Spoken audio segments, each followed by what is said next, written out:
ॐ नमो भगवते वासुदेवाय। ॐ नमो भगवते वासुदेवाय। ॐ नमो भगवते वासुदेवाय। यः स्वानुभावम् अखिलं श्रुतिसारमेकम् आध्यात्मदीपम् अतितीर्षितां तमोऽन्धम् संसारिणां करुणयः पुराणगुह्यम् तं व्याससूनम् उपयामि गुरुं मुनीनां। नारायणं नमस्कृत्य नरं चैव नरोत्तमं देवीं सरस्वतीं व्यासं ततो जयमुदीरये। श्रवणतां स्वकथा कृष्ण पुण्यश्रवण कीर्तिनः हृदयन्तस्तो हि अभद्राणि विदुनोति सुहृत् सतां। नष्टप्रायेषु अभद्रेषु नित्यं भागवत सेवया भगवती उत्तम श्लोके भक्तिर्भवति नैष्टिकी। श्रवणतः श्रद्धया नित्यं गृणतश्च स्वचेष्टितं कालेन नातिदीर्घेण भगवान् विशते हृदि। कृष्णाय वासुदेवाय देवकी नंदनाय च नंद गोप कुमाराय गोविंदाय नमो नमः। जय श्री कृष्ण चैतन्य प्रभु नित्यानंद श्री अद्वैत गदाधर श्रीवासादि गौर भक्ता वृंद।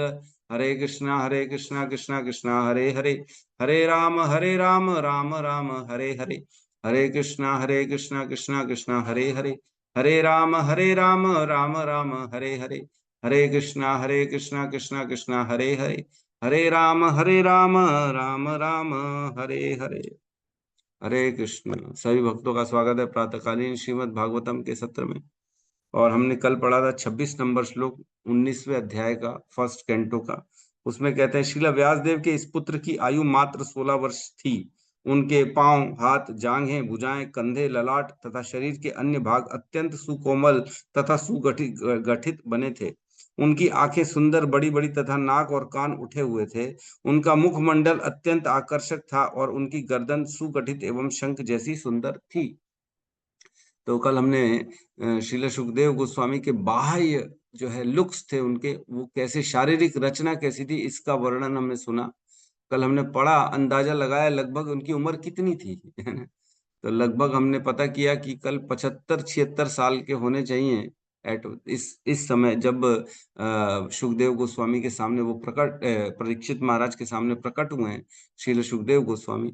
लगभग 75-76 साल के होने चाहिए, लेकिन यहाँ लिखा है 16 वर्ष की उम्र के दिख रहे थे। उनके लुक्स जो थे वो 16 वर्ष के बालक के समान ही थे, ऐसा बिल्कुल भी नहीं था। ये तेज आ जाता है ऑटोमेटिकली, जो भक्ति में साधना में लगा रहता है उसके दिव्य तेज उसके चेहरे पे छलकता है, उसके शरीर में उसका तेज आ जाता है, जिससे उसकी उम्र का पता ही नहीं पड़ता। तो हम आज अगले श्लोक में प्रवेश करते हैं, 27 नंबर श्लोक में। क्लियर है जी प्रभु जी। जी प्रभु। 27 नंबर श्लोक साथ में दोहराएंगे। निगूढ़ चत्रों पृथुतुंग वक्षसं निगूढ़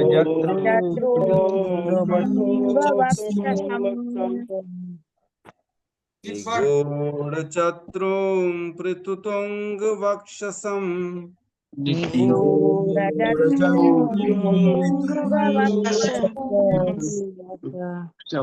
आवर्तनाभिं वलिवल्गुदरं च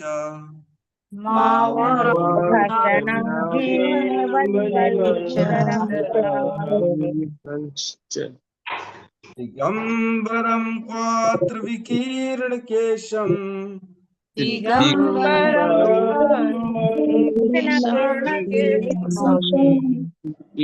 प्रलम्ब बाहुं समरुत्तम आभम्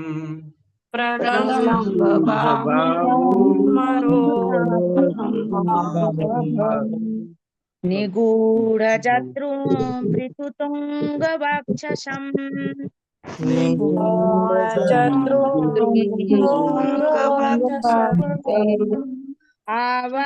आवर्तनाभिं वलिवल्गुदरं च मावलिवल्गूधरं च दिगम्बरं वक्त्रविकीर्णकेशम् दिगम्बरं वक्त्रविकीर्णकेशम् बाहुं स्वमर उत्तमाभम् प्रलम्बबाहुं स्वमरोत्तमाभं निगूढजत्रू पृथुतुङ्गवक्षस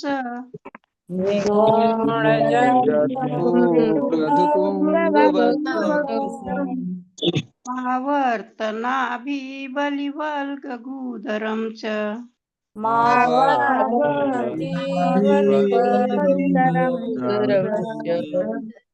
दिगम्बरं वक्त्रविकीर्णकेशम्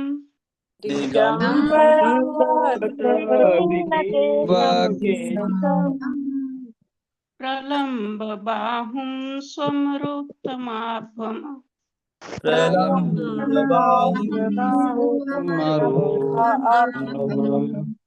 हरे कृष्ण। हरे कृष्ण प्रभु जी। निगूढ़ जत्रो प्रथोतुंग बक्षस हरे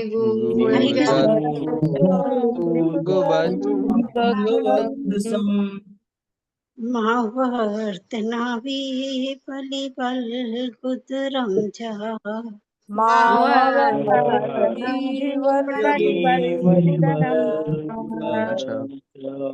दिगम्बरं वक्त्रविकीर्णकेशम् दिगम्बरं वक्त्रविकीर्णकेशम् प्रलम्बबाहुः समरोत्तमाभम्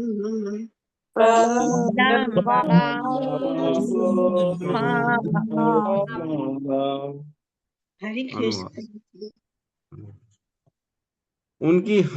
उनकी हंसली मातल थी, छाती चौड़ी तथा मोटी, नाभि गहरी तथा उदर सुंदर धारियों से युक्त था। उनकी भुजाएं लंबी थी तथा उनके घुंघराले बाल उनके सुंदर मुखमंडल पर बिखरे हुए थे। वे नग्न थे और उनके शरीर की कांति भगवान श्री कृष्ण जैसी प्रतिबिंबित हो रही थी। ओम अज्ञानतिमिरन्धस्य ज्ञानांजन शलाकया चक्षुरुन्मीलितं येन तस्मै श्री गुरुवे नमः। श्री चैतन्य मनोभीष्टं स्थापितं येन भूतले स्वयं रूपः कदा मह्यं ददाति स्वपदान्तिकम्। वन्देऽहं श्रीगुरु श्रीयुतपदकमलं श्रीगुरून् वैष्णवांश्च श्रीरूपं सागरजातं सहगण रघुनाथान्वितं तं सजीवं साद्वैतं सावधूतं परिजनसहितं कृष्ण चैतन्य देवं श्रीराधा कृष्ण पादान् सहगण ललिता श्री विशाखान्वितांश्च। हे कृष्ण करुणा सिंधु दीनबंधु जगतपते गोपेश गोपिका कांत राधा कांत नमस्तुते। तप्त कांचन गौरांगी राधे वृंदावनेश्वरी वृषभानुसुते देवी प्रणमामि हरिप्रिये। वाञ्छाकल्पतरुभ्यश्च कृपा सिन्धुभ्य एव च पतितानां पावनेभ्यो वैष्णवेभ्यो नमो नमः। नमो विष्णुपादाय कृष्णपृष्ठाय भूतले श्रीमते भक्तिवेदांत स्वामीति नामिने। नमस्ते सारस्वती देवे गौरवाणी प्रचारिणे निर्विशेष शून्यवादी पाश्चात्य देशतारिणे। जय श्री कृष्ण चैतन्य प्रभु नित्यानंद श्री अद्वैत गदाधर श्रीवासादि गौर भक्ता वृंद। हरे कृष्णा कृष्णा कृष्णा हरे हरे, हरे राम राम राम हरे हरे कृष्ण। तो बहुत सुंदर श्लोक है। यहाँ पे बाह्य उनकी शारीरिक रचना का वर्णन चल रहा है अभी श्रील सुखदेव गोस्वामी का। तो यहाँ कह रहे हैं कि उनकी हंसली, हंसली में मीन्स यहाँ पे जो कॉलर बोन होती है ना, यहाँ से एकदम हड्डियां निकल आती है ना गले के नीचे, यहाँ एकदम एग्जैक्ट। कई लोग बहुत पतले होते हैं तो इधर से निकल के आ जाता है, फिर ऐसा शरीर पतला एकदम ढांचे समान लगते हैं। तो ऐसा था कि ये मसल से ढकी हुई थी। ऐसा कह रहे हैं कि ये जो उनकी हंसली कॉलर बोन यहाँ पे निकली रहती है, जो छाती के ऊपर रहती है, ये ढकी हुई थी। ऐसा एकदम दुबले पतले नहीं लग रहे थे, है ना। और छाती चौड़ी थी और मोटी थी। छाती ऐसा नहीं थी एकदम पसली छोटी सी एकदम सूखे हुए टाइप नहीं दिख रहे थे। नाभि गहरी तथा उदर सुंदर धारियों से युक्त था। तो उदर में, पेट में ऐसा जो है, स्टमक में उनकी धारियां थी ऐसे, है ना, सुंदर सुंदर धारियां, 2-3 धारियां होंगी। उनकी भुजाएं लंबी थी। तो भुजाएं जनरली जो महात्मा व्यक्ति होते हैं ना, उनकी भुजाएं लंबी होती हैं। तो आप भी चेक कर सकते हैं किसकी किसकी भुजाएं लंबी हैं। तो आप ये अपने आप में कंसिडर कर सकते हैं कि मैं महात्मा हूँ। ऐसा अनुभव कर सकते हैं, क्योंकि भुजाएं लंबी होना, जैसे भगवान होते हैं ना, भगवान की भुजाएं घुटनों तक आती है। अजान लंबिता भुजान, जो भगवान होते हैं ना, जो भी कहता है मैं भगवान हूं, तो ये उनसे चैलेंज करना चाहिए, पहले दिखाओ अपनी घुटनों तक अगर हाथ आ रहे हैं तो तुम भगवान हो। अगर घुटनों तक हाथ नहीं आ रहे हैं तो आप भगवान नहीं हो। और थोड़े से लंबे हैं तो आप महात्मा हो, और छोटे हैं तो आप एक कॉमन आदमी हो, एकदम नॉर्मल आदमी। तो हम सब छोटे हाथ वाले हैं, हमारी कोई लंबे हाथ नहीं है, हम महात्मा नहीं हैं। लेकिन हो सकता है हमारे बीच में कोई महात्मा हो। यस, चैतन्य महाप्रभु के हाथ लंबे थे, घुटनों तक आते थे। अजान लंबिता भुजान, है ना। एक बिलासपुर में मंदिर है प्रभु श्री राम का, मैं गया था वहां पे कथा में, हिज ग्रेस प्रशांत मुकुंद प्रभु के साथ। वो अंदर ऊपर पहाड़ी में चढ़ा हुआ, पहाड़ के ऊपर मंदिर है, बहुत पुराना प्राचीन मंदिर है वो प्रभु श्री राम का। उसमें जो भगवान की हाथ है ना, वो घुटनों के भी नीचे ऐसे दिखते, लंबे एकदम, ऐसा लंबे हाथ, घुटनों के नीचे तक लंबे हाथ। तो ऐसे बहुत से जगह हैं जहाँ भगवानों के हाथ लंबे रहते हैं, बिकॉज है ही है वो लंबे, उनके अजान लंबिता भुजान, ये कंडीशंस ही है। जो भगवान आएंगे तो उनकी भुजाएं लंबी होती ही हैं। चैतन्य महाप्रभु की भी लंबी थी, उनकी भुजाएं लंबी थी, तथा उनके घुंघराले बाल उनके सुंदर मुखमंडल पर बिखरे हुए थे। तो घुंघराले बाल जो है, उनके भी घुंघराले बाल, हम कृष्ण के भी देखते हैं घुंघराले बाल हैं, है ना। हमने भीष्म पितामह, जब भीष्म ने स्तुति करी थी, तब एक श्लोक बोला था जिसमें उनके बालों का बड़ा वर्णन था, है ना। श्लोक क्रमांक 1.9.34, उसमें हमने पढ़ा था, बहुत सुंदर श्लोक था। युदितुर्गरजो विधूम्रविशिक कुचिलित श्रम आवार्यलंकृतास्ये मम निशितशर्य विविद्यमानः त्वचिविलत्सत् कवचेस्तु कृष्ण आत्मा। तो ये बड़े सुंदर ढंग से हमने गाई थी भीष्म जो है स्तुति है। कितनी लय था, कितना सुंदर ऐसा गाना लगता था, मतलब इतना सुंदर ढंग से गाने में बड़ा आनंद आया हमारे को भीष्म स्तुति में। तो इसमें कहते हैं, युद्ध युद्ध क्षेत्र में भगवान श्री कृष्ण के लहराते केश घोड़ों की टापों से उठी धूल से धूसरित हो गए थे, तथा श्रम के कारण उनका मुखमंडल पसीने की बूंदों से भीग गया था। मेरे तीक्ष्ण बाणों से बने घावों से इन अलंकरणों की शोभा और भी बढ़ गई थी, और वे उनका आस्वादन कर रहे थे। मेरा मन उन्हीं भगवान श्री कृष्ण के प्रति आकर्षित हो। तो भीष्म स्तुति में याद है हमने पढ़ा था, बाल उनके जो थे घुंघरालू फैल रहे थे, ऐसे हवा में उड़ रहे थे, और धूल उड़ रही थी, धूल उनके बालों में लग रही थी, तो ऐसे लग रहे थे गोल्ड, पूरा गोल्डन गोल्डन हो गया उनके बाल, है ना। हमने बहुत चर्चा करी थी, कोई अगर गली का बच्चा धूल में खेलता है तो उसके बाल गंदे दिखते हैं, वो खुद भी गंदा दिखता है। लेकिन भगवान के साथ ऐसा नहीं है। भगवान जब युद्ध में लड़ रहे हैं, बाल खुलने हैं, हवा लग रही है, धूल लग रही है, तो और सुंदरता उनकी बढ़ती चली जाती है। क्यों क्यों बढ़ रही है? क्योंकि पूरी प्रकृति उनके अधीन है ना। आज मेरे जो अधीन है, वो मेरे साथ गलत कैसे कर सकता है? वो जैसी भी स्थिति होगी उसको उसका मतलब स्तुतिच करनी है, उसकी बढ़ाई करनी है। तो प्रकृति भगवान के अधीन है, तो प्रकृति का काम ही यही है, भगवान की सुंदरता को बढ़ाना, भगवान के यश को बढ़ाना। तो वो कैसे नहीं बढ़ाएगी? वो कैसी भी स्थिति होगी, भगवान का यश बढ़ेगा ही बढ़ेगा, चाहे वो युद्ध छोड़ के चले क्यों न जाए, है ना, रणछोड़ दास क्यों न बन जाए, उनकी उनके में भी बढ़ाई होगी होगी। तो ये भगवान का गुण है ना। जहां जाते हैं वो अपना ऐश्वर्य बढ़ाते हैं, चाहे अच्छा काम करें चाहे गंदा काम करें, चाहे चोरी कर लें क्यों न, माखन चोर बन जाए, तो भी उनकी स्तुतियां ही होंगी, क्योंकि वो भगवान है। और हम चोरी करेंगे तो हमको चोरी कहलाएंगे, हम कोई, हमारी स्तुति नहीं होगी। तो यहाँ कह रहे हैं उनकी घुंघरालू बाल सेम जैसे भगवान के समान है, क्योंकि भगवान और भगवान के शुद्ध भक्त भगवान के जैसे ही गुण लेके आते हैं, है ना। उनके सुख सुंदर मुखमंडल पर बिखरे हुए थे, वे नग्न थे, दिगंबर कहा गया। दिगंबर मीन्स कपड़ा नहीं पहनना, जीरो कपड़ा एकदम। और उनके शरीर की कांति भगवान श्री कृष्ण जैसी प्रतिबिंबित हो रही थी। तो कोई अगर नग्न आ जाता है, हम देखते हैं बहुत से ऐसे संप्रदाय भी हैं जिसमें दिगंबर तो बोला ही गया, जैनों में दिगंबर होते हैं जो वस्त्र नहीं पहनते, कोई भी वस्त्र नहीं पहनते, वो पैरों में चप्पल भी नहीं पहनते, ऐसे ही घूमते पैदल। तो ऐसा कोई आ जाए और उसकी कोई बोले सुंदरता बढ़ रही है तो थोड़ा सा आश्चर्य की बात होती है। लेकिन यहाँ पे ऐसा है कि सुखदेव गोस्वामी की बात ही अलग।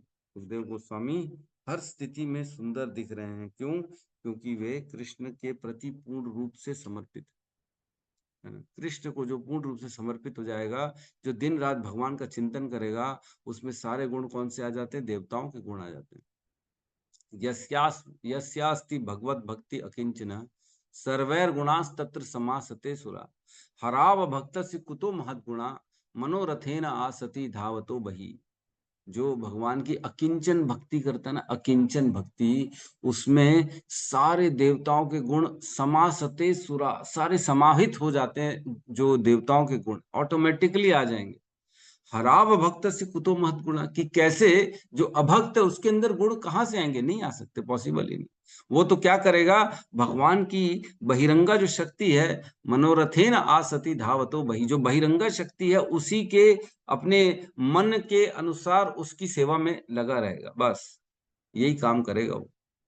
तो यहाँ जो है श्री सुखदेव गोस्वामी के बाहरी आवरण का वर्णन चल रहा है। हम अगले श्लोक में बढ़ते हैं। आज थोड़ा सा फास्ट बढ़ेंगे क्योंकि इसमें बहुत ज्यादा डिस्कशन का पार्ट नहीं, चाहे तो बढ़ा सकते हैं लेकिन हमको थोड़ा सा आज आगे जल्दी बढ़ना चाहिए। 28 नंबर श्लोक में प्रवेश करते हैं, साथ में दोहराएंगे। श्यामं सदापि वयवो लङ्क्षयम् श्यामं सदापि वयोरङ्गलक्ष्म्या श्यामं सदापि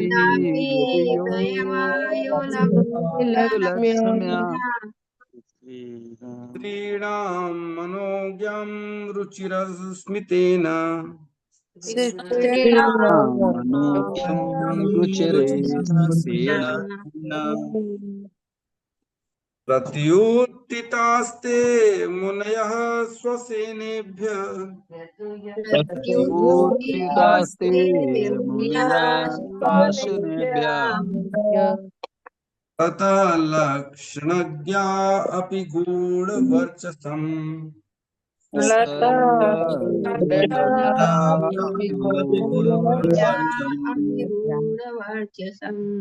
श्यामं सदापि व्ययोऽङ्गलक्ष्म्या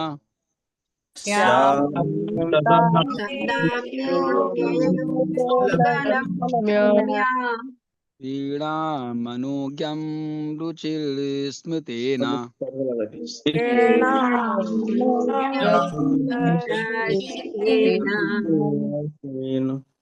प्रत्युत्थितास्ते मुनयः स्वासिनेभ्यः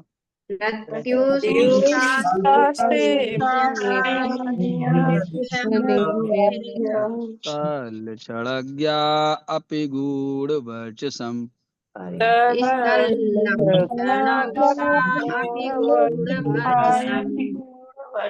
कृष्ण। हरे कृष्ण। श्यामं सदापि व्ययोऽङ्गलक्ष्म्या सदापि व्ययोऽङ्गलक्ष्म्या स्त्रीणां मनोज्ञं रुचिरस्मितेन रुचिरस्मितेन प्रत्युत्थितास्ते मुनयः श्वसनेभ्यः प्रत्युत्थितास्ते मुनयः श्वसनेभ्यः स्तल्लक्षणाज्ञापि गूढवर्चसम् स्थलक्षणज्ञा अनुवाद। हरे कृष्ण। वे श्यामल वर्ण के तथा अपनी युवावस्था के कारण अत्यंत सुंदर थे। अपने शरीर की कांति तथा आकर्षक मुस्कान के कारण वे स्त्रियों के लिए मोहक थे। यद्यपि वे अपनी प्राकृतिक महिमा को छिपाने का प्रयत्न कर रहे थे, तो भी वहां पर उपस्थित सभी महर्षि रूपाकृत रूपाकृति शास्त्र में पटु थे। अतएव सबने अपने अपने आसन से उठकर उनका सम्मान किया। यहाँ कह रहे हैं कि श्यामम, वो श्याम, थोड़े से श्याम वर्ण के थे, एकदम गोरे नहीं थे, वो हल्के से श्याम वर्ण के थे। और क्या कह रहे हैं, सदा पी व्ययो अंग लक्ष्यम्या, उनके जो सदा अपी युवा अवस्था जो थी उनकी, सदा अपी युवा टाइप की थे, एकदम जवान, ऑलवेज एवरग्रीन, है ना। अंग लक्ष्यम्या, अंग की कांति से वो युवा दिख रहे थे। देखो 76 साल के हैं वो, 76 या 75 के आसपास के, इसीलिए कह रहे हैं अपनी अंग कांति के कारण वो युवा दिख रहे थे, है ना, यद्यपि वो युवा नहीं थे, है ना। स्त्रीणाम मनोज्ञम रुचिर स्मितेन, जो स्त्रियां हैं उनका मन को हरने वाले थे, स्त्रियां मोहित हो रही थी, उनको आकर्षक थे स्त्रियों के लिए। और रुचिर स्मितेन, उनकी सुंदर मुस्कान थी। रुचिर स्मित, स्मित हमने भगवान के बारे में पढ़ा है कि भगवान कृष्ण की भी जो मुस्कान होती है स्मित मुस्कान है। तो कौन सा श्लोक है, मैं ढूंढ रहा था, मैं नहीं ढूंढ पाया क्योंकि समय का अभाव था। स्मित मुस्कान हमने पढ़ा है 2-3 श्लोकों में, कृष्ण के बारे में स्मित मुस्कान रखते हैं, तो सेम वैसी इनकी भी मुस्कान थी। और आगे करें, प्रत्युत्थितास्ते मुनय स्व स्व आसनेभ्य, मुनियों ने अपने आसन से उठकर उनका सम्मान किया, अपने अपने स्थानों से उठ गए वो सभी मुनि और इनका सम्मान किया। सोचो, ऐसे सुखदेव गोस्वामी जिनको बच्चे और स्त्रियां दौड़ रहे थे उनके पीछे पीछे, मजाक उड़ा रहे थे क्योंकि वो नग्न थे, वो कपड़े नहीं पहने थे, और वहां उनकी बेइज्जती हो रही थी, मजाक उड़ाया जा रहा था, खिल्ली उड़ाई जा रही थी, और यहाँ महान महान ऋषि उठकर उनका सम्मान कर रहे। वही सुखदेव गोस्वामी हैं जिनका बाजार में मजाक उड़ा रहे हैं और यहाँ पे उनका सम्मान हो रहा है। सोचो, तो व्यक्ति का कई बार देखते हैं महान महान व्यक्तियों का भी समाज में अपमान हो जाता है, तो इसका मतलब ये नहीं है कि वो महान नहीं है, इसका मतलब ये है कि देखने वाले की दृष्टि नहीं है।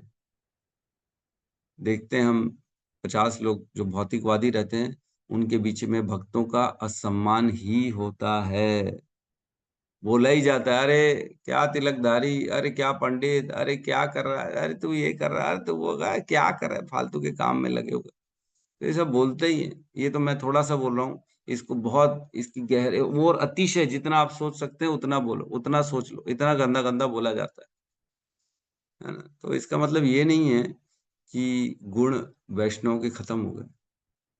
अरे देख कौन रहा है, उसकी दृष्टि कैसी है, वो तो खुद ही ऐसा है, दूसरों को क्या जज करेगा।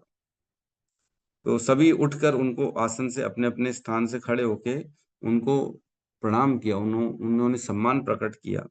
और क्या करें, तत् लक्षणाज्ञा अपि गूढ़ वर्चसम, तत् लक्षणाज्ञा, उनके लक्षण जो शारीरिक लक्षण थे उनको देखकर सभी उनका सम्मान किए। अपि मींस एक्सपर्ट थे, जो अपि, जो लोग जितने वहां पे बैठे थे बड़े सब एक्सपर्ट हैं, शारीरिक देख के ही वो बता सकते हैं कि किसकी क्या स्थिति है। और गूढ़ वर्चसम, छुपी हुई जो उनके टैलेंट है, गूढ़, गूढ़ मीन्स छुपा हुआ, जो वर्चसम, उनका जो वर्चस्व है जो छुपा हुआ था, वह सभी एक्सपर्ट ऋषियों ने अपनी दृष्टि से देख डाला और उठ के इसलिए सम्मान किया अपने आसनों से। ठीक है, तो इसमें बहुत ज्यादा डिस्कशन नहीं है। इसमें लिखा है रूपाकृत शास्त्र। रूपाकृत शास्त्र मीन्स, इसको सामुद्र शास्त्र भी कहते हैं। सामुद्र शास्त्र मीन्स केवल देख के सब चीज बता देना, उनके बारे में हर चीज पता पड़ जाती है वो। तो आज भी ऐसे कई कई शास्त्र हैं जो जानने वाले हैं, जो देख के बता देते हैं आपके बारे में। आप बैठेंगे ही मात्र तो आपकी माथे को देख के, माथे की लाइंस को देख के, गर्दन को देख के, आपके शरीर की रचना को देख के हमको बता देंगे कि हमारा क्या स्थिति है, क्या भूत और क्या भविष्य, और क्या हुआ है क्या नहीं हुआ। तो क्योंकि सब महान महान ऋषि हैं, और ये लोग तो वैसे ही सब जानते हैं, ऊपर के लोगों से आए हुए हैं, तो इनको तो और भी ज्यादा ही मालूम है हम सब के बारे में। ठीक है, अगले श्लोक में पढ़ते हैं हम। 29 क्लियर है? जी प्रभु जी। श्लोक नंबर 29। स विष्णुरातो अतिथये आगातय स विष्णुरातो अतिथय आगताय आगताय तस्मै स्पर्यां शिर आजहार तस्मै स्पर्याशिरसाजहार ततो निवृत्ता हि बुधा स्त्रियोर्भका ततो निवृत्ता बुधास्त्रियोर्भका महासनेशोऽपि विवशे महासनेशोपविवेश पूजितः महासनेषोपविवेश पूजितः स विष्णुरातो अतिथय आगताय स विष्णुरातो अतिथयागताय तस्मै सपर्या शिरसा जुहार सपर्या शिरसा जुहार ततो निवृताः बुधा स्त्रियोर्भर्का ततो निवृत्ता बुधा स्त्रियोर्भर्का महासनेशोपविवेश पूजितः महासनेशोपविवेश पूजितः स विष्णुरातो अतिथयागताय विष्णुरातो अतिथयागताय तस्मै सपर्या शिरसा जहार तस्मै सपर्या शिरसा जहार तस्मै ततो निवृत्ता ह्यबुधा स्त्रियभर्का ततो निवृत्ता ह्यबुधा स्त्रियोर्भका महासनेषोपविवेश पूजितः पूजितः। अनुवाद। महाराज परीक्षित, जिन्हें विष्णुरात अर्थात सदैव विष्णु द्वारा रक्षित के नाम से भी जाना जाता है, उन्होंने मुख्य अतिथि श्रील सुखदेव गोस्वामी का स्वागत करने हेतु अपना मस्तक झुकाया। उस समय सारे अल्पज्ञ स्त्रियां तथा बालकों ने श्रील सुखदेव गोस्वामी का पीछा करना छोड़ दिया। सबसे सम्मान प्राप्त करके श्रील सुखदेव गोस्वामी अपने श्रेष्ठ आसन पर विराजमान हुए। हरि बोल, हरि बोल। आगमन हो चुका है हमारे बीच में श्रील सुखदेव गोस्वामी का। सब मिलके हरे कृष्ण महामंत्र बोल के उनका स्वागत करेंगे। हरे कृष्णा हरे कृष्णा कृष्णा हरे कृष्णा हरे हरे राम राम हरे राम राम राम हरे हरे।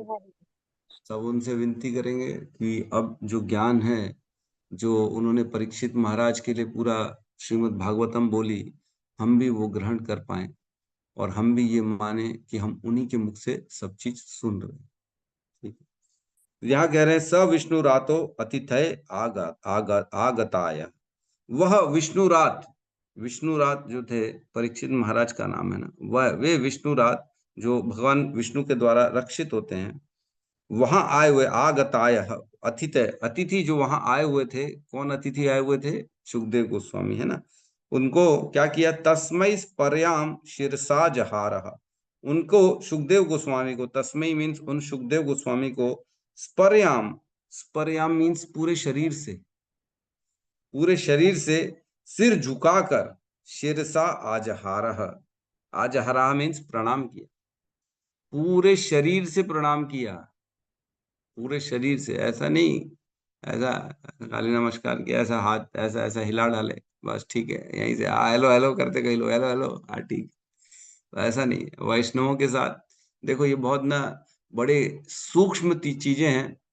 जो आध्यात्म में अपनी उन्नति चाहता है ना, उसको हमेशा अपने से आध्यात्म में श्रेष्ठ के सामने पूरे शरीर से झुक के प्रणाम करना चाहिए।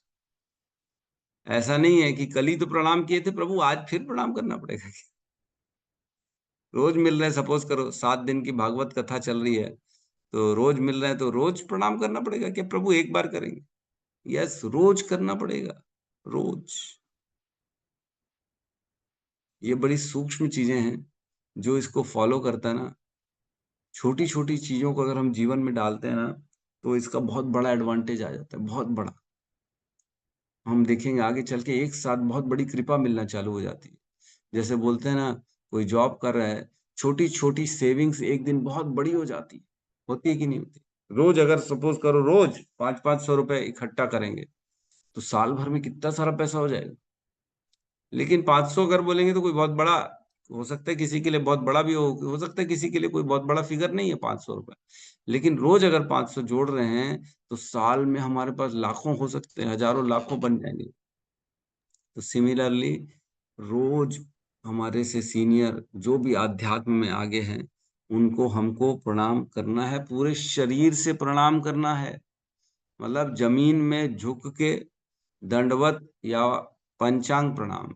जनरली दंडवत हम जो है ना गुरु महाराज को करते हैं, है ना, गुरु महाराज के लिए दंडवत को सेफ रखा जाता है, उसको हर कहीं यूज नहीं किया जाता है।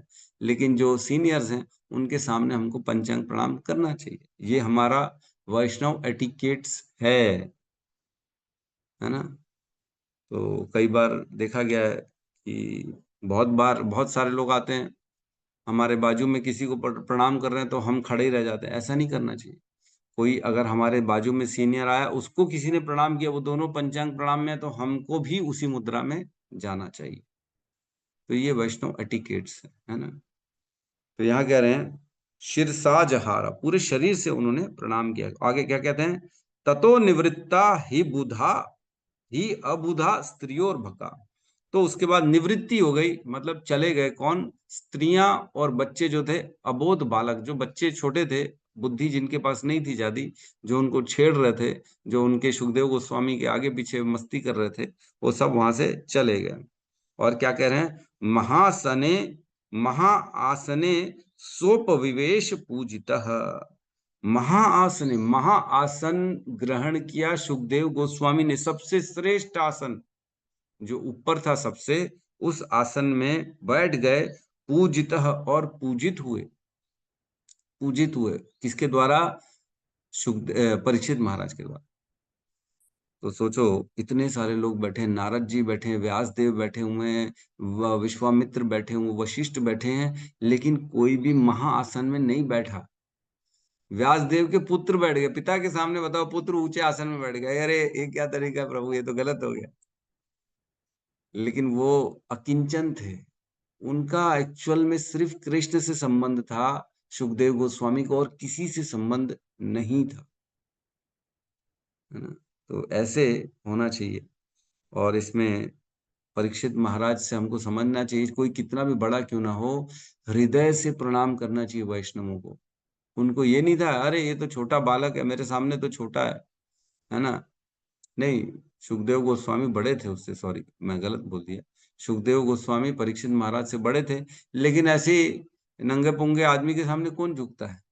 ऐसा होता है ना, अरे इसको क्या, इसको तो पहनने का अकल नहीं है, ढंग नहीं है, इसको क्या, हम इसके सामने क्या प्रणाम करें? नहीं नहीं, ऐसा नहीं है।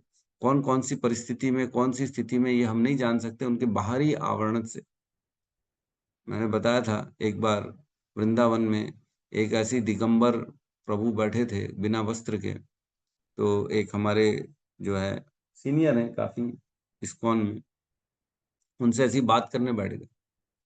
तो इंग्लिश में बात करते हैं, बोलते हैं I am the disciple of his holiness भक्ति सिद्धांत सरस्वती ठाकुर। पता नहीं कहाँ से बोल दी हैं।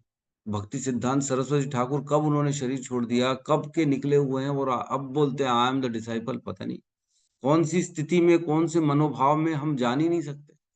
वो यहाँ रह रहा है और कौन से काल की बात कर रहा है, वो कब से, मतलब ये बड़े सोच की बाहर की चीज है। भक्ति सिद्धांत सरस्वती ठाकुर जा चुके हैं, उसके बाद प्रभुपाद है, प्रभुपाद भी 1977 में अपना शरीर छोड़ दिया। उसके बाद भी आज तक देखो 50 साल बीत चुके, लगभग 48 साल बीत चुके, और अगर कोई बोलने लगे कि I am the disciple of his holiness भक्ति सिद्धांत सरस्वती ठाकुर, तो क्या समझ में आएगा? पता नहीं क्या कौन सी स्थिति हम नहीं जान सकते। तो कहने का मतलब है बेसिकली हमको बाह्य आवरण से किसी का भी ना मापदंड सही मतलब ये नहीं विचार करना चाहिए ऐसा दिखता है वैसा दिखता है करके। ठीक है, तो इसमें हम फटाफट एक और श्लोक ले लेते हैं, फटाफट हो तो जाना चाहिए।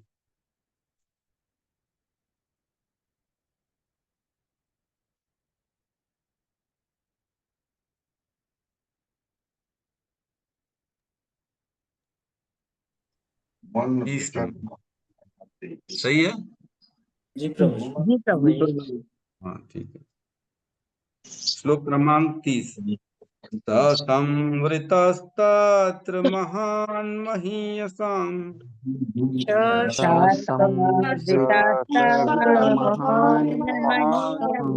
महान् ब्रह्म ऋषिराज ऋषिदेव ऋषि संगे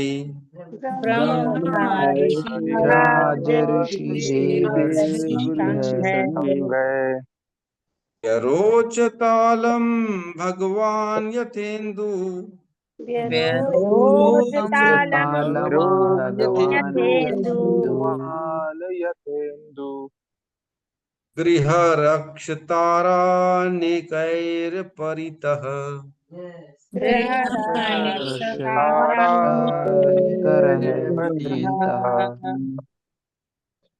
संवृतस्तत्र महान् महीयसाम्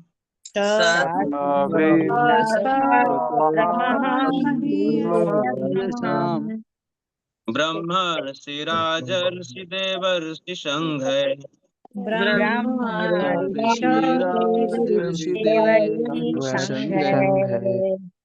व्यरोचतालं भगवान् यथेन्दुः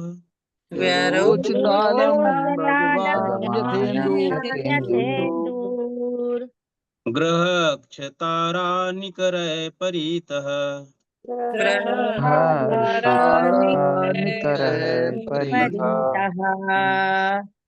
अनुवाद। तब श्रील सुखदेव गोस्वामी साधु मुनियों तथा देवताओं से इस तरह घिरे हुए थे जिस तरह चंद्रमा तारों नक्षत्रों तथा अन्य आकाशीय पिंडों से घिरा रहता है।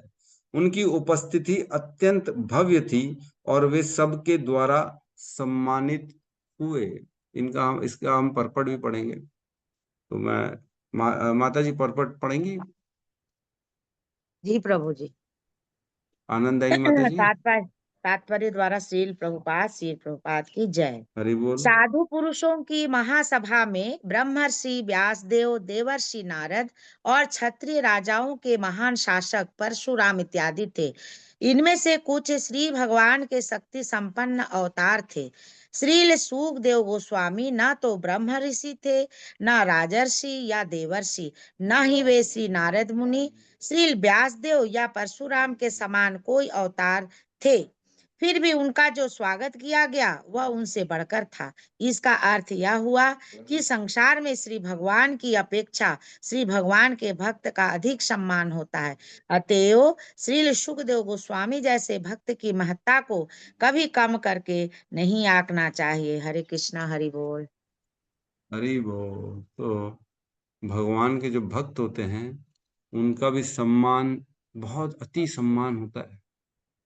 भगवान के भक्त का सम्मान भगवान के जैसा ही होता है। यहाँ कह रहे हैं शीला वो मतलब फिर भी उनका जो स्वागत किया गया वह उन सब से बढ़कर था। इसका अर्थ यह हुआ कि संसार में श्री भगवान की अपेक्षा श्री भगवान के भक्त का अधिक सम्मान। इसमें तो प्रभुपाद कह रहे हैं भगवान की अपेक्षा भगवान के भक्त का अधिक सम्मान होता है। मतलब भगवान का भी जितना सम्मान नहीं होता उससे ज्यादा भगवान के भक्त का सम्मान होता है। इसकी गहराई में थोड़ा सा विचार करेंगे, क्या हम भगवान से ज्यादा किसी और का सम्मान करना चाहिए हमको? ये तो हमने कभी सीखा नहीं। लेकिन यहाँ कह रहे हैं जो शुद्ध भक्त होता है ना, जिस पे भगवान की कृपा है, जिसने केवल और केवल हृदय में भगवान को धारण किया है, ऐसे व्यक्ति का सम्मान भगवान से भी ज्यादा होना चाहिए। क्योंकि भगवान उनके हृदय में, भगवान भिन्न नहीं है ना, हमको हम अलग अलग देख ही नहीं सकते। वो व्यक्ति अपने आप को भगवान से कभी अलग जानता ही नहीं। अपनी आइडेंटिटी क्या मानता है वो व्यक्ति कि मैं तो कृष्ण का दास हूं। तो जब वो उसके हृदय में कृष्ण ही कृष्ण है, तो उसके हृदय में केवल परमात्मा बैठे हैं और अन्य कोई विषय की वस्तु है ही नहीं। न सांसारिक वस्तु है, न अपनी वस्तु है, न अपना अहंकार है, न अपना शरीर का मान है, अपना भान है, उसके पास कुछ है ही नहीं। उसने क्या किया हुआ है? सिर्फ और सिर्फ कृष्ण को हृदय में धारण किया, कपड़ा तक नहीं पहने हैं। तो कपड़ा तो मिनिमम रिक्वायरमेंट होती है, हम समझते हैं। लोग नाच रहे हैं, कूद रहे हैं उनके आगे पीछे, पूरे संसार में भ्रमण कर रहे हैं सुखदेव गोस्वामी, लेकिन सोचो किसी वस्तु के प्रति कोई किसी प्रकार का आकर्षण नहीं है।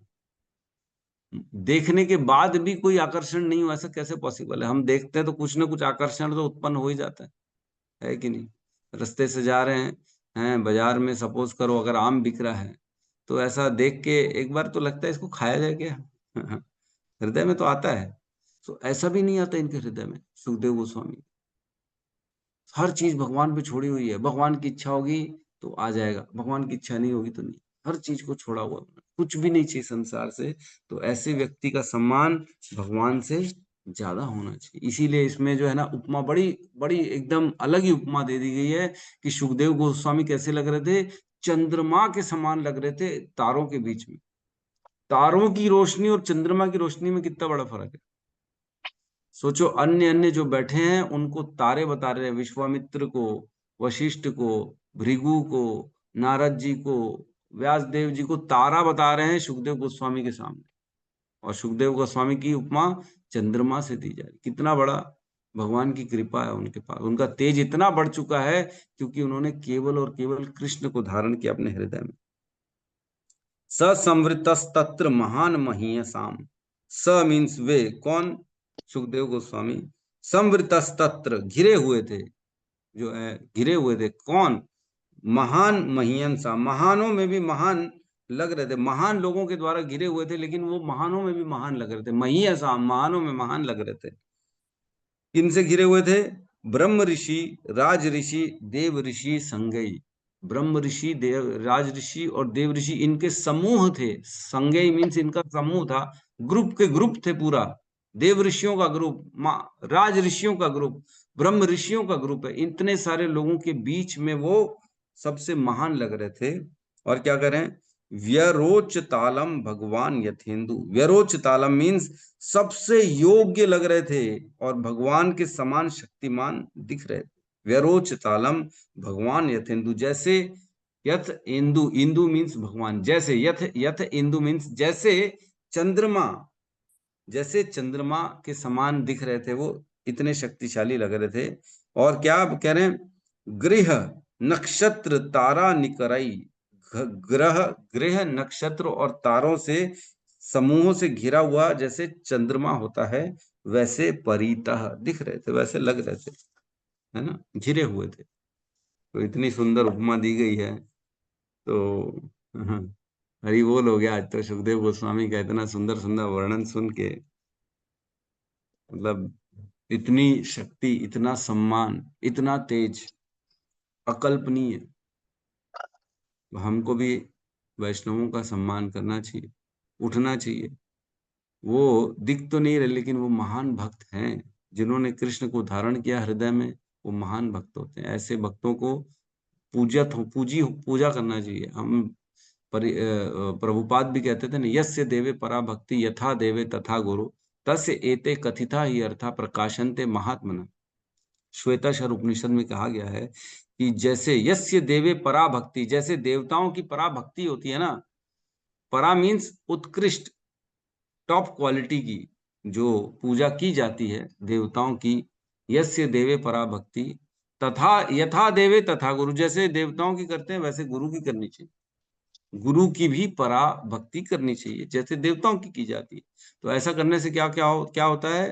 तस्य एते कथिता अर्था प्रकाशन्ते महात्मा। जो अर्थ है ना सारे के सारे वेदों का, वो ऑटोमेटिकली उनके हृदय में प्रकाशित हो जाएगा। जो अपने गुरु की पूजा, परा पूजा करेंगे, जो उनके शरण में देवताओं की तरह उनका सम्मान करेंगे और उनकी पूजा। तो ये कह रहे हैं यहाँ पे जो है सुखदेव गोस्वामी, सूत गोस्वामी एक्चुअल में, ये तो सूत गोस्वामी का वर्णन चल रहा है। ठीक है, तो किसी का कोई प्रश्न है तो हम यहाँ पे ले सकते हैं। हमारे मात्र अब 10 ही श्लोक बचे हैं, जो है 30 नंबर श्लोक हमने कर लिए, और इस अध्याय में लास्ट अध्याय जो चल रहा है फर्स्ट कैंटो का 19वां अध्याय, इसमें मात्र 40 श्लोक हैं, तो बस 10 श्लोक आने वाले हैं। 10 श्लोक हम मैक्सिमम 5 दिन में हमारे हो जाएंगे, तो हम 5 दिन में हमारा पहला कैंटो पूर्ण हो जाएगा। हरि हरि बोल। यस माधुरी लीला माता जी कहिए। हरे कृष्ण प्रभु जी, दंडवत प्रणाम। प्रभु जी, मेरा प्रणाम। एक क्वेश्चन ये है कि जब कहीं कोई क्लास होता है या हम कहीं पे भी कुछ भी लेक्चर सुनते हैं, तो उस समय क्या माला करना चाहिए प्रभु? नहीं करना चाहिए, बिल्कुल नहीं करना चाहिए। ठीक है ये प्रभु जी। अपराध की कैटेगरी में आ जाता है, नाम अपराध में आता है। भक्ति या तो कीर्तन में बैठे, या तो कथा में बैठे, या तो माला करें, तीनों एक साथ नहीं हो सकता। कीर्तन में भी बैठे हैं और साथ में अपनी माला भी लिए बैठे हैं, या कथा में बैठे हैं, तो ये कथा का अपमान हो जाता है कि आप कथा कर रहे हो और अपना पर्सनल, माला तो क्या हमारी पर्सनल सेवा है भगवान की, तो हम पर्सनल सेवा का काम जहाँ पे भगवान का वर्णन चल रहा है वहां पे कर रहे हैं, तो ये गलत बात है। हम आप अपना पर्सनल घर का काम लेके कैसे आ सकते हो बाहर में? आप अपनी पर्सनल काम अपने पर्सनल रखोगे, तो नहीं क्योंकि करना अक्सर चाहिए। ऐसे ही देखने को मिलता है प्रभु कि कहीं पे जैसे कुछ लेक्चर चल रहा है, जैसे मंदिर में भी मैं देखी हूँ कि अगर लेक्चर चल रहा है तो माला भी मतलब करते हैं कोई कोई माता जी लोग। वही मैंने हाँ, मैंने इसलिए मैंने एक बार ये पूछना इसमें चाहिए। मैंने मैंने जो जो 10 नाम अपराध है ना, मेरी एक जी। लेक्चर है, उसमें मैंने ये सारी चीजों का वर्णन किया हुआ है, लेकिन लोग सुनते हैं फिर भी नहीं मानते हैं, तो अब क्या कर सकते हैं? अब हो सकता है कई लोगों को नहीं मालूम हो, उनको जानकारी भी नहीं हो, क्योंकि ज्ञान का तो अभाव है ही है। आज हम देखते हैं हमारे रायपुर में हो या आसपास के सराउंडिंग एरिया में, ज्ञान तो किसी को मिल ही नहीं रहा है। भक्ति का ज्ञान जुड़ रहे हैं जरूर इस्कॉन से, लेकिन उनको मालूम नहीं है वैष्णव एटिकेट्स क्या है, सदाचार क्या है, नाम जप क्या होता है, नाम अपराध क्या होता है। इवन लोगों को स्तुतियां, जो वो भगवान के जो आरती कर है, उसका भी अर्थ नहीं मालूम है लोगों को। तो कोशिश हमारी ये रहती है, अभी भी जैसे मैंने जो लेक्चर दिया था बेस में, गुरु अष्टकम के 4 जो पद हैं उन पे हमने पूरी व्याख्या करी थी, है ना। बाकी के 4 पदों की हम नेक्स्ट टाइम व्याख्या करेंगे। तो इतना गहरा गहरा अर्थ है, जो संसार दावा नललीढ़ लोक हम गाते हैं, उनका अर्थ और उनका कैसे प्रैक्टिकल हम अपने आप को जोड़ सकते हैं उस उन पदों के माध्यम से, तो उसका हमने वर्णन किया था, जो बड़ा गहरा तत्व है, नहीं समझ में आता।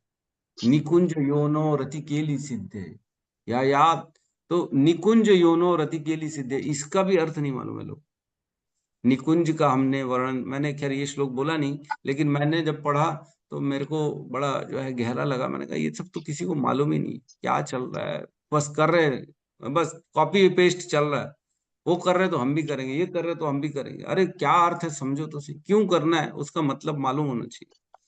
तो हमारा उद्देश्य यही है कि लोगों को ज्ञान दे। इतना कुछ है हमारे पास, इतना वैष्णव गीत है, इतने शास्त्र हैं, इतने पुराण, पुराण तो खैर छोड़िए, टीकाएं हमारे वैष्णवों की, हमारे जो है बड़े बड़े सीनियर्स की, श्रील विश्वनाथ चक्रवर्ती ठाकुर जो हैं, है ना, और बलदेव विद्याभूषण, इनकी टीकाएं हैं, श्री रूप गोस्वामी के इतने सारे ग्रंथ हैं। इतना कुछ पढ़ना है, इतना कुछ पढ़ना है, इतनी समझनी है, लेकिन समय कम है, बहुत कम है समय। कैसे करें? भागवतम भी पढ़ना है, चैतन्य चरितामृत भी पढ़ना है, फिर भक्ति रसामृत सिंधु भी पढ़ना है। कैसे पढ़ेंगे, कैसे पढ़ेंगे? ज्ञान एक्चुअल में समझ में, आपको मैं एक बता रहा हूँ, ज्ञान के बिना भगवत धाम में एंट्री नहीं है। ज्ञान इसलिए जरूरी है क्योंकि ज्ञान से हम अपने व्यवहार को, अपने चरित्र को, अपने नेचर को बदल सकते हैं ज्ञान से। जब तक हम अपने अंदर बदलाव नहीं लाएंगे, तब तक हम लायक नहीं बनेंगे भगवत धाम जाने के। तो बदलाव कैसे आएंगे? जब तक सुनेंगे नहीं तब तक बदलाव आएगा नहीं ना। अपने अपने जो त्रुटियां हैं, अपने जो दोष हैं, उनको आइडेंटिफाई कैसे करेंगे? हमको पता ही नहीं हमारे दोष क्या है हमारे अंदर, तो सुनेंगे तब पता पड़ेगा, ओहो ये गलती, हम ये गलती करते हैं, तो अपने आप में बदलाव लाएंगे। तो धीरे धीरे मेरा उद्देश्य यही है, मैं धीरे धीरे सब ज्ञान दूंगा। कल भी मेरे को हिज ग्रेस गौतम बुद्ध प्रभु ने बोला कि प्रभु आप ना एक एक स्पेशल लेक्चर जरूर रखिए किसी भी टॉपिक पे।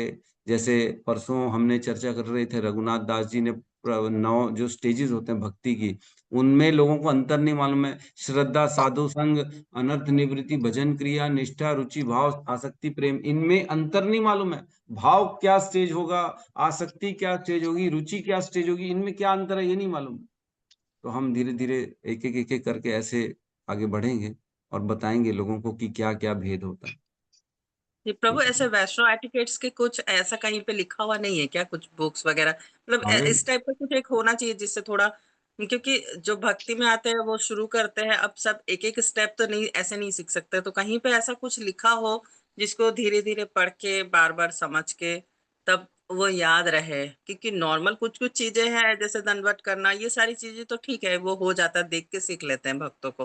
बट जैसे कुछ कुछ, जैसे ये नाम अपराध, 10 नाम अपराध में से एक आता है, तो इस टाइप का ऐसा कुछ कुछ चीज को ना इकट्ठा करके ऐसा कुछ होना चाहिए जिससे वो हो सके, पता चले। ऐसे बहुत सारे ग्रंथ हैं हमारे बीच में जिनके बारे में हमको मालूम ही नहीं है।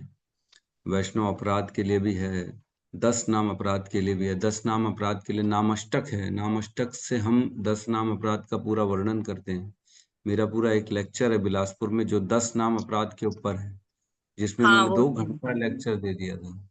वो सुने थे आपने? मतलब ये सारे जैसे अब अलग अलग, जैसा भक्ति रसामृत सिंधु अभी प्रभु जी ने लिखा वो है, लेकिन एक साथ सारे बुक को पढ़ना वहां, क्योंकि वो बीच बीच से निकलता है, तो ऐसा होना चाहिए ना जिसमें सारी चीजें इकट्ठा लिखा हो, जो आप उसको पढ़ के जी समझ जी। पाए कि हाँ ये चीजें से आपको बचना चाहिए। तो तो माता जी अपनी बुद्धि भी तो होनी चाहिए ग्रहण करने की। आज आप भगवत गीता पढ़ के भगवत गीता नहीं समझ सकते तो नाम अपराध पढ़ के कैसे समझ लेगा कोई नाम अपराध क्या है? भेद बड़ा सूक्ष्म है ना। आज रुचि, आसक्ति, प्रेम, इसका अगर मैं भेद बताने बैठूंगा ना तो कई बार मैं कंफ्यूजन में आ जाऊंगा। इतना सूक्ष्म भेद होता है कि हमको बड़ा ना गहरे से पढ़ के, बिना पढ़े हम नहीं समझा सकते। तो ये गहरे तत्व हैं जो साधारणली कोई भी व्यक्ति पढ़ के नहीं समझ सकता, उसको किसी के माध्यम से, सीनियर के माध्यम से ही सुनना पड़ेगा, तभी समझ में आएगा। ऐसे पढ़ने को तो पढ़ लेंगे, लेकिन पढ़ लेंगे फिर भूल जाएंगे, वो कोई अर्थ थोड़ी बचेगा। प्रभु तो आप एक ऐसा क्लास रखिए फिर, वैष्णो एटिकेट स्पेशल लेक्चर उससे रिलेटेड, जिसमें सिर्फ हम्म, मतलब एक दिन उसी से रिलेटेड रहे।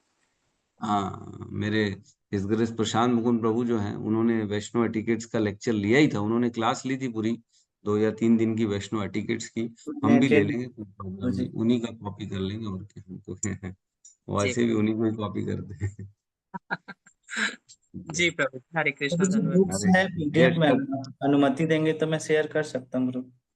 हाँ हाँ, बहुत अच्छा लगेगा अनुमति, शेयर वैष्णो अनुमति एटिकेट क्या का बुक प्रभु, तो कैसा है, बात मेरे कर रहे पास भी है। मेरे पास नोट्स भी बने हैं, अगर आप बोलेंगे तो आपको मैं हम्म। शेयर कर दूंगा प्रभु जी, अगर आप सही हैं? लगेगा। अच्छा, बिल्कुल बिल्कुल कर दीजिए प्रभु। वो वीडियोस जो है ना बेसिकली वैष्णव सदाचार वाले हिज ग्रेस प्रशांत मुकुंद प्रभु के, वो आप दोनों तीनों वीडियो शेयर कर दीजिए, उनके लिंक डाल दीजिए और अपने नोट्स भी डाल दीजिए, ये ठीक रहेगा।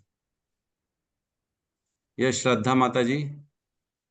हरे कृष्ण प्रभु जी, दंडवत प्रणाम। प्रभु नाम जी, माता जी। श्रील सुखदेव गोस्वामी जी की जो आयु के बारे में थोड़ा मुझे और क्लियर कर दीजिए। अच्छा, तो कल आप नहीं थी क्या क्लास में? मैं थी ना प्रभु जी।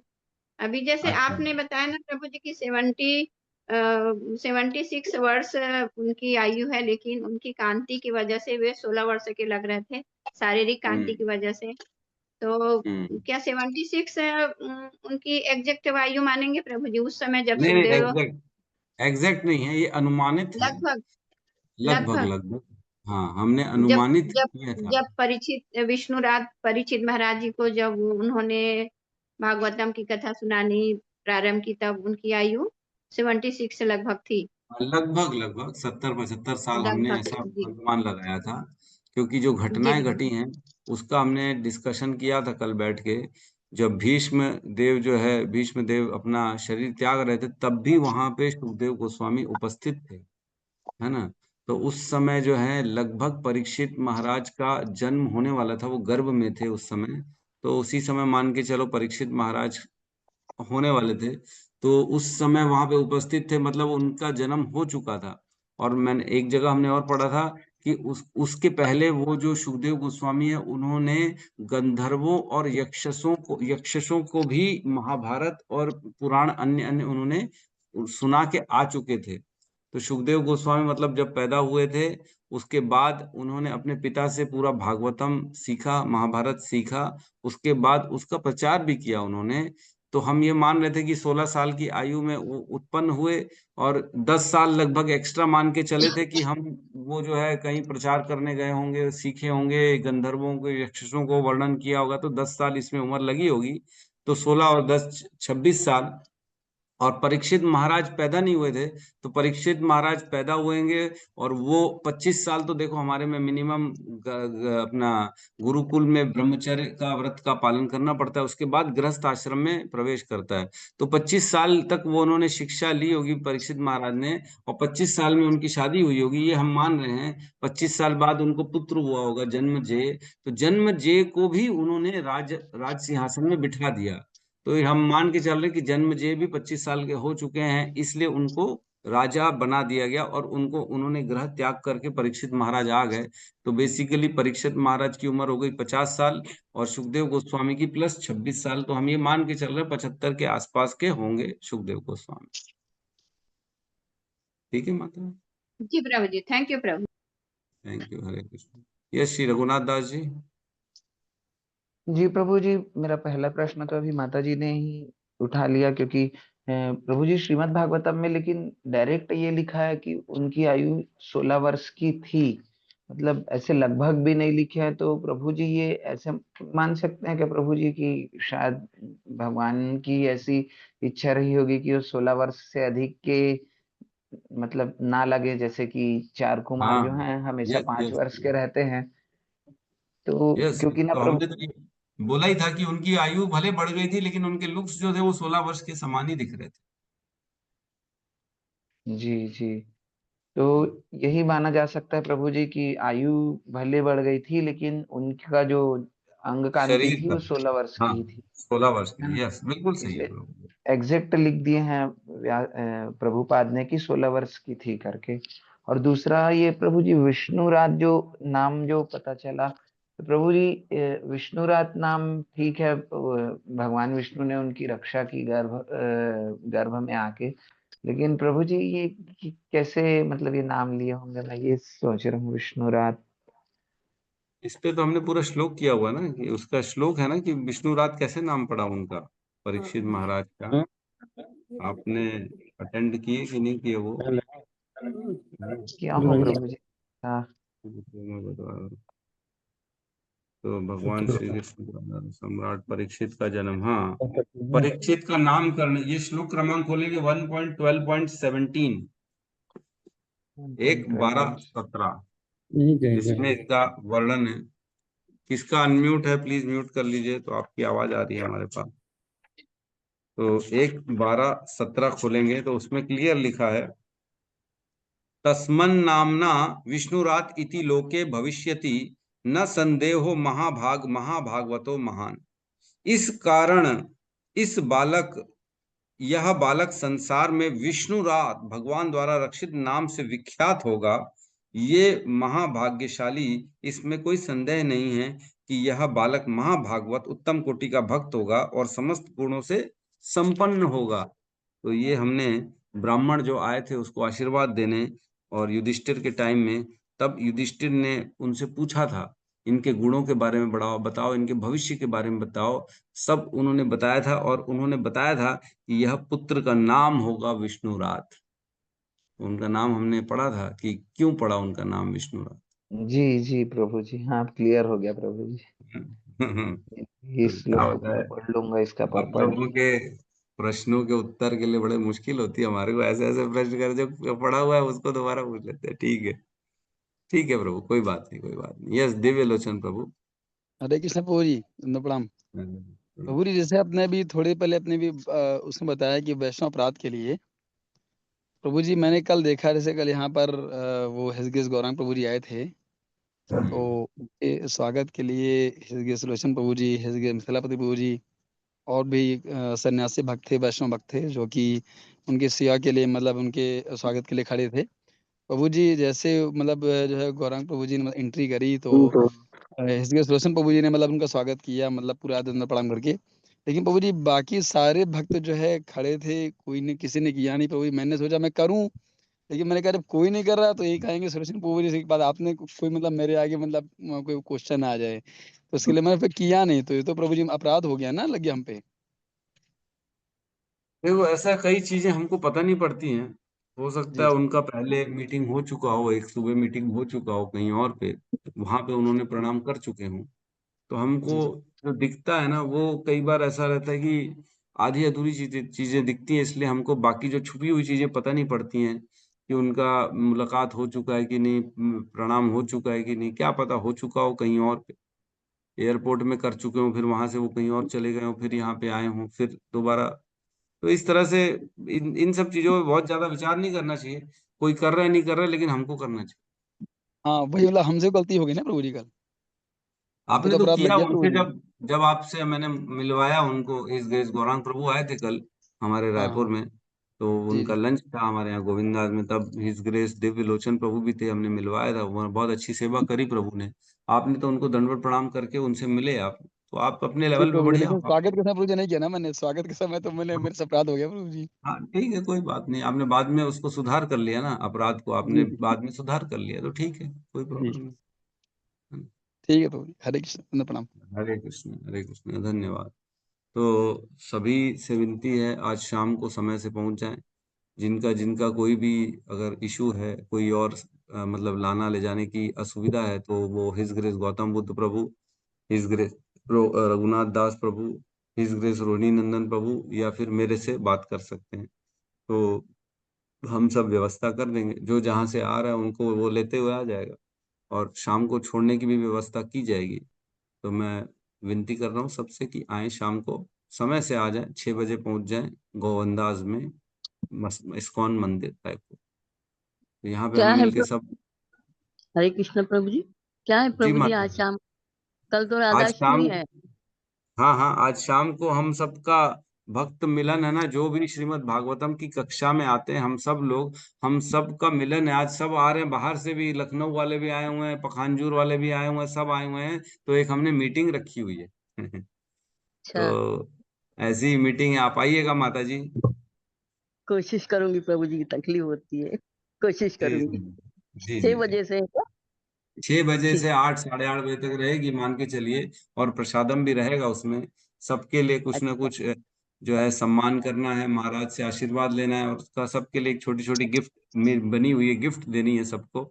और अपना अपना रियलाइजेशन शेयर करेंगे, 5-10 मिनट सब एक दूसरे को जान पाएंगे, नंबर एक्सचेंज कर पाएंगे, ताकि भविष्य में भी हम इस कक्षा को और आगे बढ़ाएं। कैसे आगे बढ़ाएं, इस पे भी चर्चा होगी। सब अपने अपने मत देंगे कि क्या करना चाहिए, क्या नहीं करना चाहिए, तो उस पर विचार किया जाएगा। अच्छा अच्छा, ठीक है हम्म। प्रभु जी, कोशिश करूंगी प्रभु जी। जी माता जी, बिल्कुल बिल्कुल। ठीक है, तो यहाँ पे सब हरे कृष्ण महामंत्र बोलते हैं और क्लास को क्लोज करते हैं। हरे कृष्णा हरे प्रभु हरे जी कृष्णा कृष्णा हरे हरे कृष्णा कृष्णा हरे हरे कृष्णा कृष्णा कृष्णा कृष्ण कृष्ण कृष्ण कृष्णा हरे कृष्ण कृष्णा हरे, हरे हरे हरे, हरे हरे राम राम हरे हरे राम राम राम राम राम हरे राम हरे। हरे राम हरे। राम हरे हरे हरे हरे। दंडवत क्या प्रणाम। माता जी, कौन क्या बोल रहा है? हरे कृष्णा माता जी, प्रभु जी दंडवत प्रणाम। प्रणाम माता जी, यस बोलिए माता जी, कुछ कह रही हैं? हमको भी जोड़ लीजिए अपने उससे, हाँ माता जी। हमको भी अपने लिंक से जोड़ लीजिए। तो आप रति मंजरी देवीदासी, ओके, आप कहाँ पे हैं अभी? रायपुर में ही रहती है ना? जी नहीं प्रभु जी, अयोध्या से। अयोध्या से, हरि बोल हरि बोल, हरे कृष्णा, बहुत सुंदर। तो आप ग्रुप में नहीं जुड़ी हुई हमारे? जी प्रभु जी अभी नहीं जुड़े थे, और प्रभु जी ठीक है, कथा ठीक। सुनते हैं आपकी, हमारे प्रभु जी। क्या माता जी? जगत गुरु ठीक है। श्री रूपपाद की समस्त भक्त वृंद की जय। जय, गुरु शील प्रभुपाद की प्रभुपाद की जय। जय। हरि गौर प्रेमानंदे, हरि हरि हरि बोल। हरि बोल, हरि बोल, हरे हरे हरे कृष्णा बोल। प्रभु जी दंडवत हरि प्रणाम, बोल, कई हरे भक्त राम वंदना। कृष्णा। राम, हरे कृष्णा।